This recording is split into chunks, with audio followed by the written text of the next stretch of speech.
Light.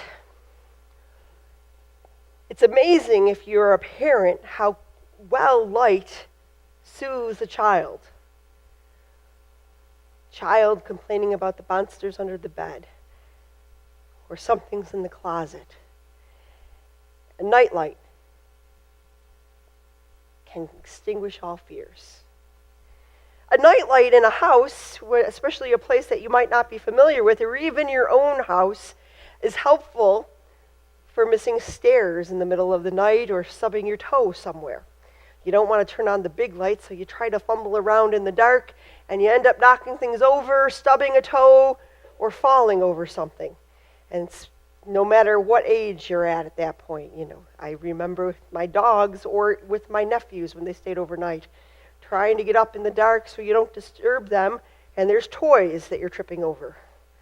A little nightlight goes a long way to shine needed light where you're walking to help you find your way. Last week, Jesus talked about, I am the bread of life, and we figured out that bread is a staple, unlike how we use it today. We use it today and we cheat on our diet when we need bread because, it's not something you want. You don't want the carbs. But in Jesus' day, it was a necessity. It was what they lived on. When nothing else was on the table, there was bread usually available. And Jesus is saying there that our spirituality is not something we do when we have time. Taking care of and nurturing our spiritual life is not what we do when we have time. It's not what we do when we feel like it. It's a necessity for every day, just like bread. This week, Jesus goes on to, I am the light of the world. And just like children who are afraid of the noises in the dark, what's under their bed, what's in the closet, and they need that light to shine, we find Jesus is the light that disperses the darkness. The darkness can't stand against it, according to John chapter 1. And so this light shines and is able to scare away and move the monsters. But the problem is, as we look at this, the context where Jesus says, I am the light, and the miracle that follows, that proves that he is the light and we want to connect to it, it really questions who is the monster. You see, we have right before Jesus saying, I am the light, the woman in adultery comes to Jesus, and they think they've got Jesus. You need to stone her. Now, stoning her means you're going against the law of the Romans, but not stoning her means you're going against the law of Moses. So what are you going to do? Is Jesus going to hold up the law, which is what the Pharisees want, because the Pharisees need a Moses figure to come back and get everybody straightened out? In John chapter 9, we get the miracle. And the miracle is Jesus giving sight to a blind man. This miracle is spurred on because the disciples start asking Jesus, who sinned here? This blind man? Or did his parents sin and God caused the child to be born blind? Who's at fault? Who's the sinner in this circumstance? This is the context that Jesus says, I am the light of the world. And directly after saying, I am the light of the world, that little verse that we read, the Pharisees come up to Jesus and say, you can't say that about yourself. And then Jesus goes into a little bit of talk about judging. You're judging by the standards of men. But I rightly judge, and I'm not judging anybody. I could judge because I can see the heart of men, but I don't judge anybody. You see, the monster that Jesus, the light of the world, scares away is not the other, but it's the monster inside each of us. You see, the sin that the Pharisees were pointing out, Jesus turned right around and said, wait, what about the sin in your own life? We have that typical reaction. We can see the wrong in everybody else. And we point it out, and we want God to straighten it out. But what if the sin that is being dealt with by Jesus is the sin of, I've got it right, you've got it wrong, and you need to straighten out before you come into this circle? What if it's the sin of condemnation? What if it's the sin of pushing people out of the grace and position of God because of our own interpretation of the law? What if that's the sin? See, that's what John 8 says to me. Jesus is saying, we don't judge. We're all sinners in need of grace. We all have this little bit of selfishness, this monster of greed, this monster of self-centeredness, this monster of unforgiveness inside us. And we can keep it under control for the most part, but every once in a while it lashes out. And the light of Christ is not just there for us to shine it on other people's failings according to our understandings, but the light of Christ wants to shine it on the monster that's eating away at us, that's destroying relationships in us, that is poisoning us, that unforgiveness, that bitterness, that I need to control things, that need to have the world revolve around us. God is saying, I came to heal you. But we're so busy taking a mirror and trying to reflect it on other people. Jesus says, no, let me do the work. I am the light of the world that shines on all and reflects the beauty and the goodness. When I trip over my dog's toys, the dog's toys are not bad or evil. But having a little light on in the house lets me see where they are so I don't trip over them. You know, there are things in me that I carry around with me.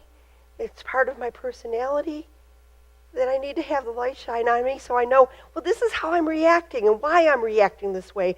And how can I let God's grace bring healing and move me to be healing to others. The light of Christ to shine on the good and the not so good in each of us. The light of Christ calling us from the place where the Pharisees and the religious and so many religious people go through the whole history of the church. And the history of the church is replete in finding people to blame for everything and to point our fingers and say that they are on the outside. When Jesus is always saying, my house is to be a house of prayer, a place of healing, a hospital. If we found a hospital that sat there and said to anybody, you're not welcome here, you're not welcome to be here, you're not welcome to partake in any way, shape, and form, you're not welcome to be you here because you need to get straight, we would sue that hospital. Jesus calls the church of Jesus Christ to be a people who embraces everyone, who loves God and loves neighbor, and lets that love of God, as I sit and I'm real with you, man, my patience have been wearing thin lately. I've been a little selfish lately. Can you pray for me? Can you help me? If you were in a conversation with me and I start to get a little short, can you sit there and say, okay, I feel that you're getting a little short. Do we need to take a break from the conversation? Can we come back to this at a later time when you're not feeling, because I could be impatient for many reasons. I'm overtired. I have stresses in my life that are just eating away at me, and this is one more thing. How can we support each other and help each other to respond in a healthy manner? See, that's the work of the church, is to come alongside, not to keep people away at a distance because we disagree with them. Don't judge. And yes, Jesus does say to the woman caught in adultery, Go and sin no more. But I am certain that her adultery is not the only failing that she has. Because I'm pretty sure that every one of us has more than one thing that we're dealing with. We have more than one sin. We have more than one character flaw that God wants to heal and mend. And we only can do that when we realize that God is a God of mercy and love. That we can, unlike the Pharisees who want to control everybody's actions and force them to keep the law, we can be a people that lets God's Spirit move and bring healing and wholeness to all. I trust He is working in you. Even when I don't know if He's working in the way I think He should be working in you, God is working in you. Trust that God is working in me. Because He may not be working on the places that you think He should be working in me. He might be working somewhere else. And so let us let God be God and us stop being God. Because it's going to take away the tensions in our life. When the Pharisees get all upset because Jesus is doing this, they're being occupied by fear and driven by fear. And they're missing where God is at work. And so when we allow the light of Christ to look into us and light and shine in us, we will find not condemnation. Jesus isn't anybody who's taking up the stones. But Jesus brings the healing that we need so that we can go and sin no more. See, Jesus being the light of the world is an offer for healing. So we're not stumbling over the sins that get in our way of relationships, get in our way of being who we were created to be, that heals the hurts from the past. So we're not stumbling over, this is how I've always reacted to stress. Jesus can bring healing so that we aren't facing stress with the same way of addiction, of shopping, of eating, of whatever it is that we do when we're stressed and we're fearful. God wants to bring healing. If we walk in the light, we're not going to be in the darkness because the light has brought us to life. Can we trust that God is bringing each of us to life? That the light of Christ shining on the good and reflecting off the good of us is just as important as God shining and revealing in us where there's a little bit of a monster that needs to be taken care of. And God can bring healing and make what is good shine even brighter. And bring healing to the places where we are still broken and needing healing. I am the light of the world. Real life is a life that is not driven by fear.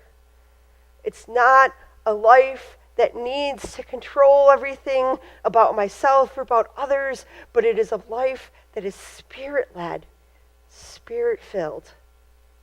The light of Christ shining, giving us a way into the future, knowing Christ loves us even when we stumble and fail. That Christ is for us, and there's nothing that can get in between the love of God for us. And so we can find healing by standing in the light and allowing it to shine even on the painful parts of us. So healing can come to us, to our relationships, to everyone. And so today I invite us to practice the light of Christ, to practice, not just like we talked about last week of digging into the Word and eating and taking the bread of life and bread of heaven from God and feasting on God's presence, but also light a candle when you're doing your devotions. And remember, Christ is the light. And so when I go to the scriptures, I can ask myself, so in John chapter 8, who am I being? Sometimes I'm the Pharisees. Sometimes I'm pointing my finger in prayer sometimes. God, change this person's heart. And God wants me to say no. Change my heart. And you can do whatever work you're doing in that person's life, but change me. Change how I respond to that person. Change how I am living so that the love of Christ is so evident that when this person and I are dealing with each other and interacting, that it's grace upon grace and mercy upon mercy, that love of God in me can draw out the best in that person. So this week, every time you do your devotion, every time you sit in prayer, let's light a candle and say to God, shine your light in me so that I can reflect that light better. Amen.